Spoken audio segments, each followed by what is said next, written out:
Et si c'était Dieu qui est à l'origine des temps difficiles que tu traverses? Et si c'était Dieu qui avait mis en place cette opposition à laquelle tu fais face en ce moment? Et si c'était Dieu qui te fermait les portes de cet emploi que tu désires tant?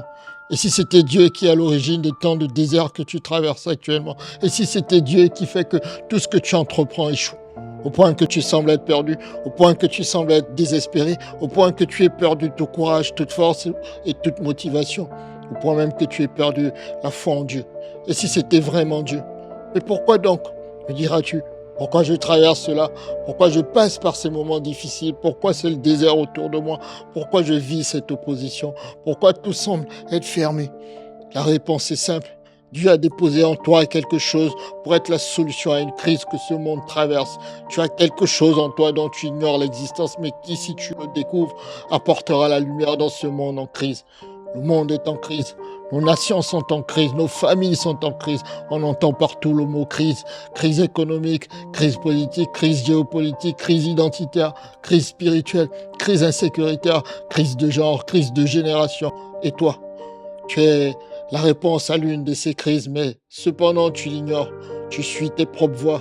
Tu te soucies très peu des crises auxquelles ce monde fait face. Toi, tu poursuis tes propres rêves, tu vis pour toi-même, tu cherches à gagner ta vie, tu cherches à t'enrichir pour toi-même, tu cherches à vivre une vie tranquille, mais Dieu te regarde, il regarde le potentiel qui est en toi, il voit que tu es la solution à un problème en particulier. Alors, il crée l'adversité dans ta vie, il met de l'opposition dans ta vie pour que tu te tournes vers lui, pour que tu viennes vers lui, trouver ta voie, trouver ce qu'il a déposé en toi, trouver comment il peut t'utiliser afin d'être la réponse aux problèmes de ce monde.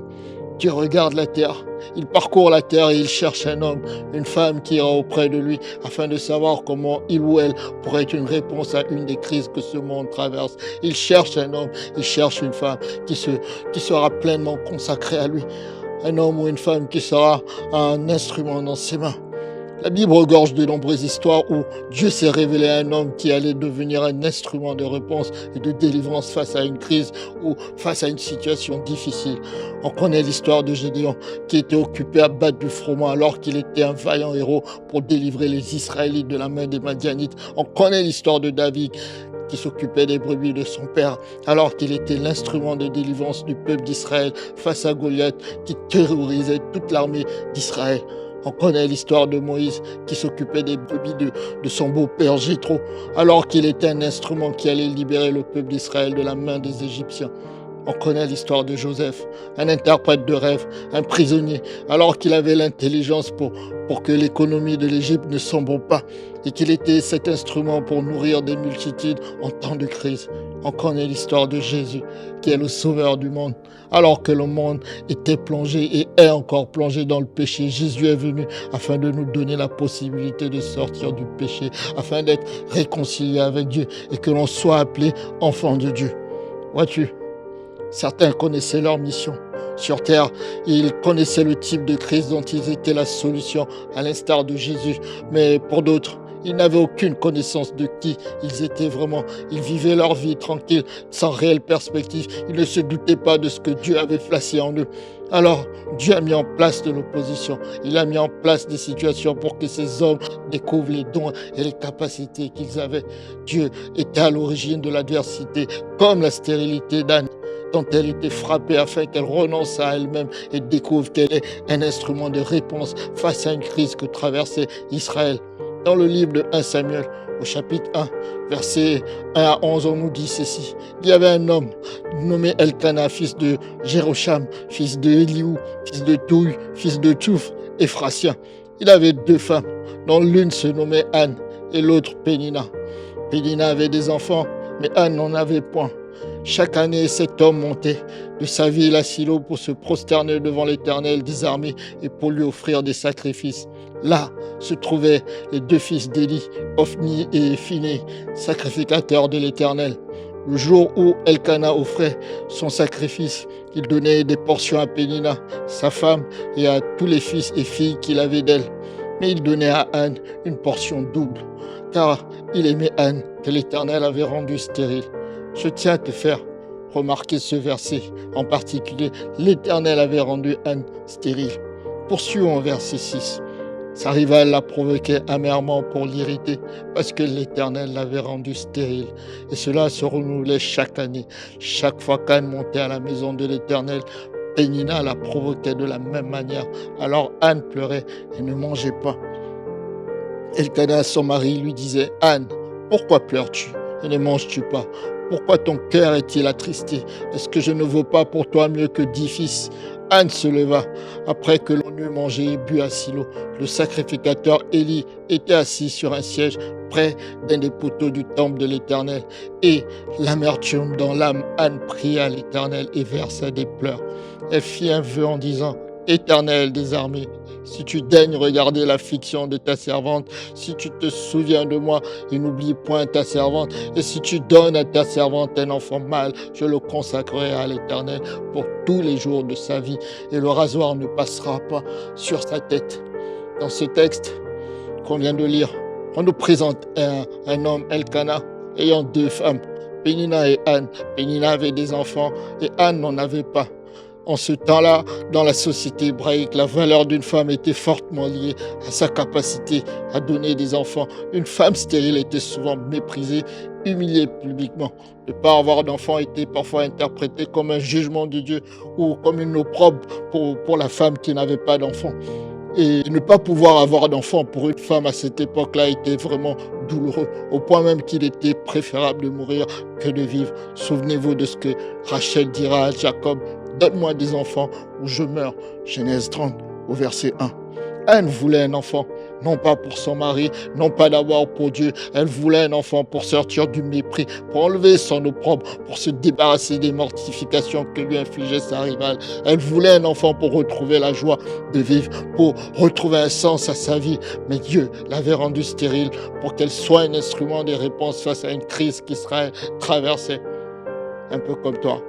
La stérilité d'Anne dans ta vie est l'image de ce travail que tu recherches. La stérilité représente ce célibat dans lequel tu te trouves. La stérilité est ce désert dans lequel tu te trouves. La stérilité est cet enfant que tu recherches depuis tant d'années. Et Pénina dans ta vie, ce sont ces gens qui disent à ton sujet: tu n'es toujours pas marié, c'est à cause de ton comportement, tu n'as toujours pas d'enfant, peut-être qu'il faut que tu en adoptes, ton business n'a toujours pas décollé, laisse tomber les affaires, ton ministère est toujours au même niveau, renonce au ministère. Pénina, c'est aussi la société qui te regarde et te juge en fonction de ton statut social, te définit en fonction de ton moment présent. Et toi, tu es triste à cause de la stérilité. Tu as perdu ta joie à cause de la stérilité.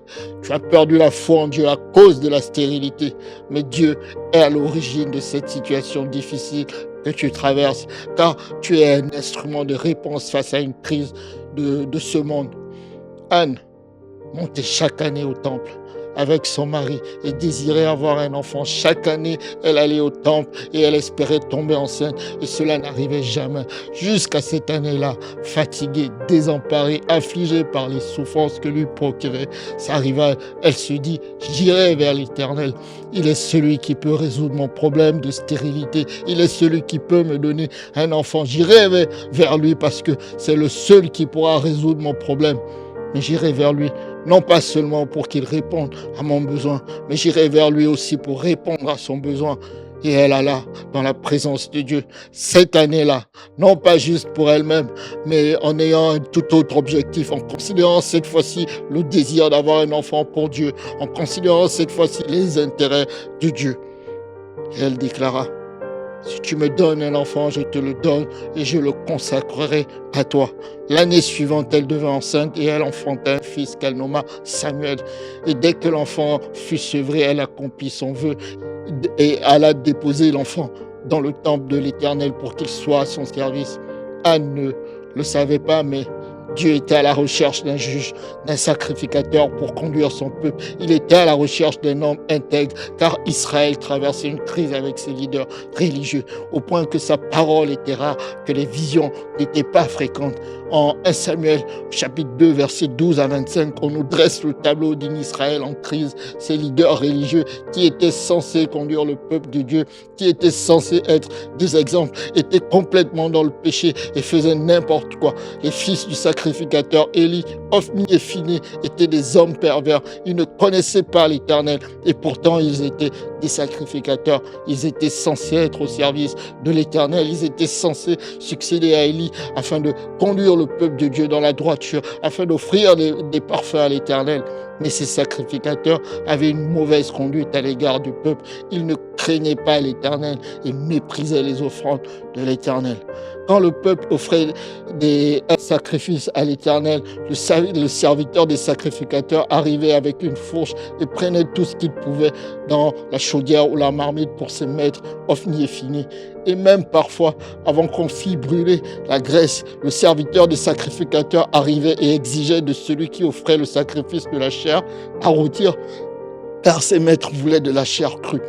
Et quand celui qui offrait la chair lui disait « Quand on aura d'abord brûlé la graisse, tu prendras ce qui te plaira », il refusait et disait qu'il le prendrait de force.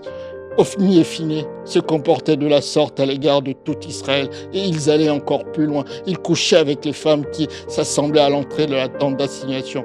Leur père Élie, qui était très avancé en âge, apprit comment ses deux fils se comportaient à l'égard du peuple. Mais Élie ne réprimanda pas sévèrement ses enfants. Cela irritait l'Éternel au plus haut point qu'Élie honore ses fils plus que lui. Face à cette crise, Dieu avait envoyé un homme, Samuel, au travers des entrailles d'Anne pour être la réponse à cette crise qu'Israël traversait. Il avait consacré dès son plus jeune âge afin qu'il marche devant sa face, afin qu'il conduise son peuple avec droiture et intégrité, afin qu'il juge son peuple selon sa parole, afin que son peuple ait un leader spirituel qui a une bonne conduite. Et c'est la raison pour laquelle l'Éternel avait rendu Anne stérile, afin qu'elle vienne devant lui et qu'elle dise « Si tu me donnes un fils, je te le donnerai, il sera à ton service. » Et toi, qu'est-ce que l'Éternel attend de toi? Assurément, Dieu veut t'utiliser dans ce monde en crise. Relève la tête, lève-toi et va dans le lieu secret. Dieu veut te parler, te montrer ta valeur, te montrer que tu as des dons et des capacités dont tu n'as pas conscience. Tu es un vaillant héros. Tu relèveras des économies des nations. Tu ramèneras la parole de Dieu qui se fait rare en ces temps. Tu seras une voix pour cette génération qui se perd. Tu es un père et un repère pour ces temps où des multitudes sont perdues. Prends courage, l'Éternel ne t'a pas abandonné. Quelle que soit la situation difficile que tu traverses, prends courage et relève-toi. L'Éternel ne t'a pas abandonné. Va dans le lieu secret et cherche-le. Sois béni.